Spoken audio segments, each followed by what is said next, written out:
Are you stressed out by the start of work and or school? Do you have stress? I have the perfect solution in this month's YouTube Craft Society. Don't know. Anyway, so what I'm proposing is stabbing. Not people, that's illegal.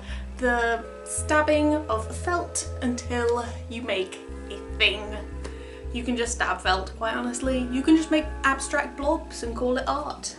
But I'm going to be showing two types of felting. So there's the basic just stabby one. So I made this little Stardew Valley apple thing. I can't remember names, I'm bad with names. And I made wet felting kind of combo. Of course, a lot of attaching requires needle felting because otherwise you just get a blob. Otherwise you just get this egg. So yeah, I'll be showing you how to make these, and I'd recommend you just buy a kit. So the kit I got came with all of these colours and this, and yeah, so it's got a guard to protect your fingers from the stabbing. I often forgot that, I got stabbed. A stabber, a cutter, I have not used the cutter, some eyes and little keyring things in case you want to make it into a keyring, and a hot glue stick. It didn't come with a hot glue gun, but sure, it's a very sticky hot glue stick. And replacement stabber heads. So, let's get into it. For me, the hardest part of any felting project is the start, the base. There's kind of two methods that you can use, and I'll show you one of them because I just so happened to have the materials. Either you use a cheaper felt or wool to create a core base to then put the, colourful and decorative felt upon, or, like I did, use a solid base. So that's quite often styrofoam or otherwise some sort of a soft material, I don't know, because you are going to be doing a lot of stabbing, so you can't have like a marble in the middle of there. And yeah, that's kind of the hardest part. So with needle felting specifically, you have to make sure it's reasonably tight and orderly, because unless you're going to be stabbing it a ridiculous amount of times, then you're kind of going to be able to see, and it'll be wobbly if it's not close enough to the foam structure, or just misshapen and ugly if you don't do it right. So basically I just wrapped it around.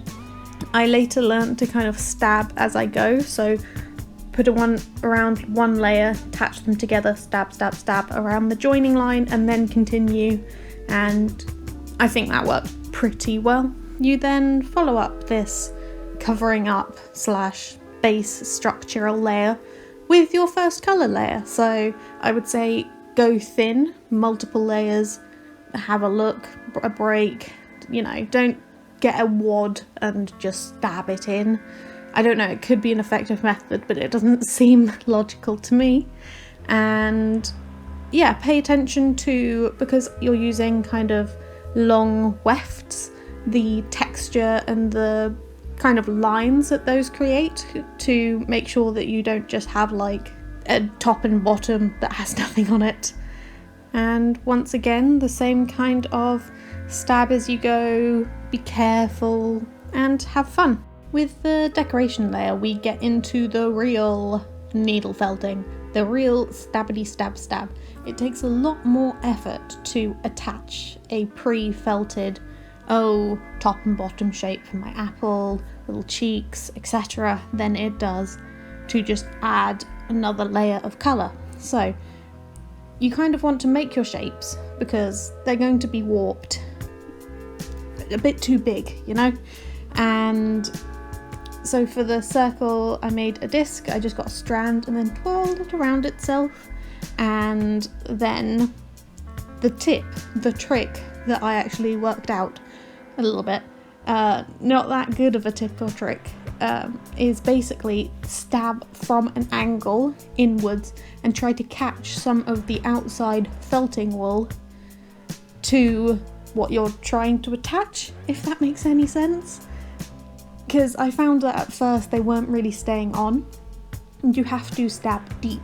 So the way that the needle felting needle works is that it's not just a straight needle, it has little grooves up the needle, so you need to at least go so the grooves are stabbing, otherwise it's not going to do a whole lot of attaching. And just what I attached is the little colour for the stem.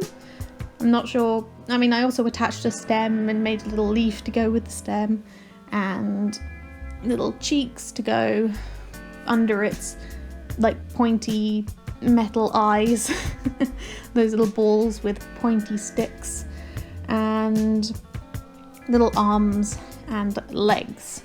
I also tried to shape the structure and the kind of colour layer so that it would have like a little flat bottom so it could sit.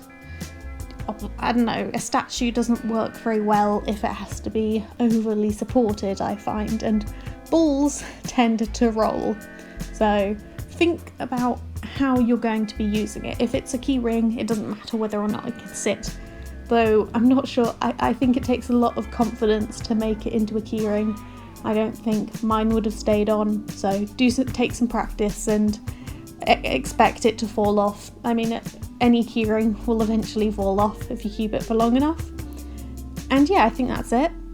I would say that if you're planning on buying a set and making a few, you might want to look at the sizes of eyes that they have to consider what size you'd like your little creatures or I mean, it only really works if you're trying to make cute little felty statue toys. So think about what you need and don't get too big, because usually they're quite small and cute, and also it just takes less wool that way. So think about the size and prep for what you need. And by the way, I would say that the eye attaching is probably the biggest warn away from using a core rather than just more felting as base, because it's really hard to stab into.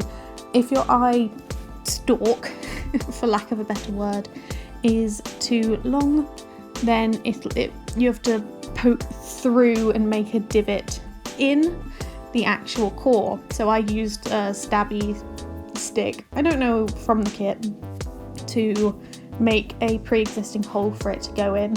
But yeah, think about it. So with the wet felting, we start a tad different. Kind of first two stages of making the core and making the colour is kind of comboed into one.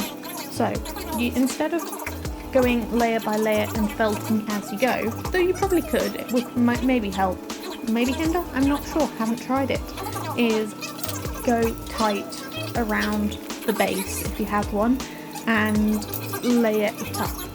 However, basically the way it works is that the vigorous rubbing of the wet felting should bind the fibres together. So you don't need to felt as you go. So I had the white core, I had already had my base white layer added, and then I got going. So I wanted the mandrake to kind of have a mandrake shape, so kind of like a teardrop, have like a little rootiness underneath. So I added a wad at one side so that it wouldn't be a spherical item, and then I went around binding that on with layers of more brown. Now with the mandrake, I actually used quite a few layers of different shades of brown, and I realistically, if you want to have the effect I wanted to achieve but fell short of, you want to have thinner, more sparse layers, and maybe think about the direction of them. As I was saying, like, I probably should have made them going only in one direction, because that's kind of how roots look. They're not random, they grow in one direction. Ooh, good one, Tish. So basically, You make the layer the same as needle felting, and then you get water to attach it together. So then that's 2 stages in one. So it's just normal dish soap, and I use semi-warm water. I'm not sure whether that really matters, but I made it kind of just hotter than lukewarm. Also because I don't really like cold hands. It's reasonably cold at the moment. I'd rather have it warm. Anyone who knows what they're doing, feel free to tell me I'm wrong, and then I'll tell the rest of you. But that's what I did. So quite a lot of soap, and rub it between your hands, kind of in a rolling a piece of pasta or clay into a ball is the method I used. And yeah, just do that a lot until it starts binding together. And I'm not sure what the science of it is. I know kind of vaguely the friction and the attaching, but I'm not sure the soap, what that does. But it makes it foamy, and you kind of want to continue until it gets full of foam, you know, soapy bubbles, and then try again. Yeah, we did it in actual York Craft Society, and that's what she said, so I'll believe her until I'm told otherwise.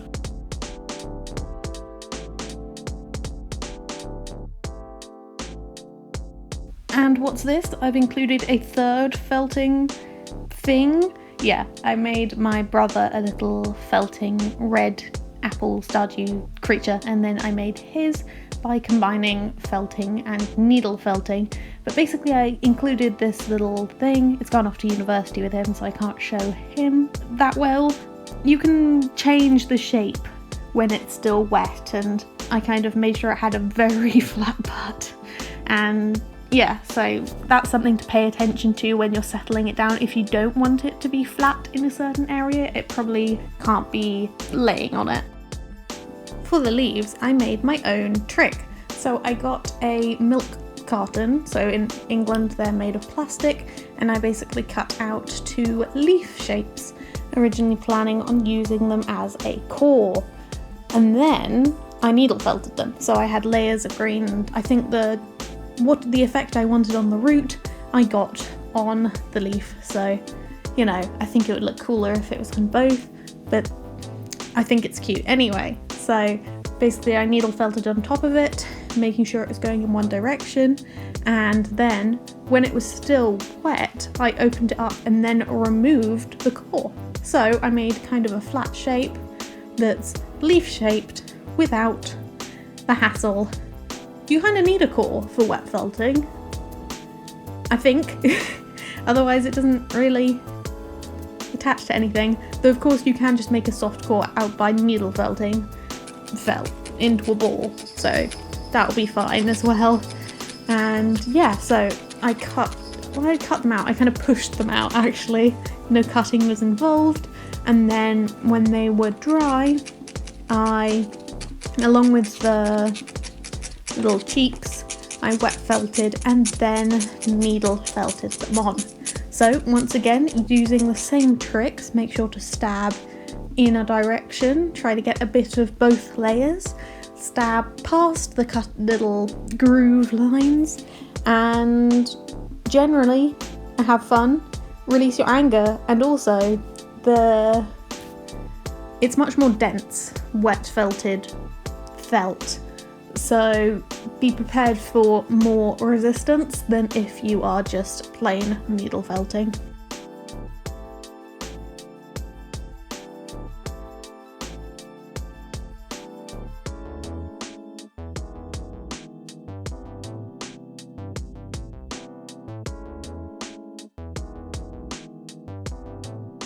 In general, I hope you had fun watching.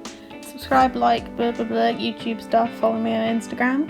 And yeah, felting was really popular, needle felting especially, in York Craft Society, so why not YouTube? It's just a lot of stabbing and you get to make cute things. Also, if you like soft textures, it's just a fun thing to do, and then you get your little gift for someone, or you can really make it anything you want. So you can actually make patches onto jumpers and clothes, like the possibilities are endless. I might do another video looking at the versatile uses of this craft if I can be bothered. So, or if anyone wants it, that would also help. So yeah, hope you try it out, and thank you coming again, guys.